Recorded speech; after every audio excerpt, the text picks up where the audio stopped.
Kristap, apsveic ar uzvaru debijā. Kā tas notika laukumā? Paldies. Iesākām diezgan lēnīgi. Otrajā ceturdaļā ieslēdzāmies, un tad arī atguvāmies, un tad arī pa lielam kontrolējām visu spēli. Tu un Toms Skuj, kad ienāca laukumā no malas, varēja redzēt to jūsu enerģiju. Kāds jums bija uzstādījums no treneriem? Kas tev bija jāizdara laukumā? Kā jau tu teici, enerģija jāienes, ir jāspēlē ar aizsardzībā, jo ir džeki, kas uzbrukumā var izdarīt daudz ko, un mēs kā jaunie spēlējam ar enerģiju un aizsardzībā. Man tev pašam iedeva tā epizode, gūts punkts ar sodu, ceturtais beigās. Foršs sajūts. Ko es varu citu teikt? Emocionāli, kā ir spēlēt tik pilnā arēnā? Es esmu spēlējis jau 18, kad bija, bet šis ir savādāk. Lielā izlase ir kaut kas cits.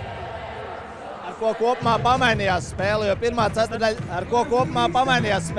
ceturdaļa neizdevās, otrajā tomēr paņēmat iniciatīvu? Aizsardzībā labāk sākām spēlēt, nosedzām, viņi neiemet, mēs iemetām, un tā spēle arī tā mainījās.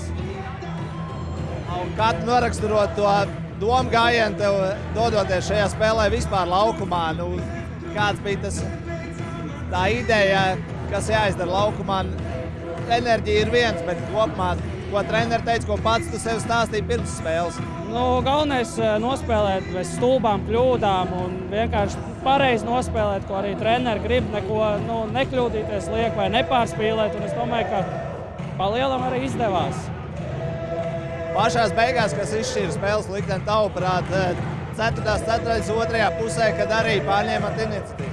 Šilaka nobloķēja, Straučs ar savām trojkām, es domāju, tas arī. Lai labs turpinājums. Paldies!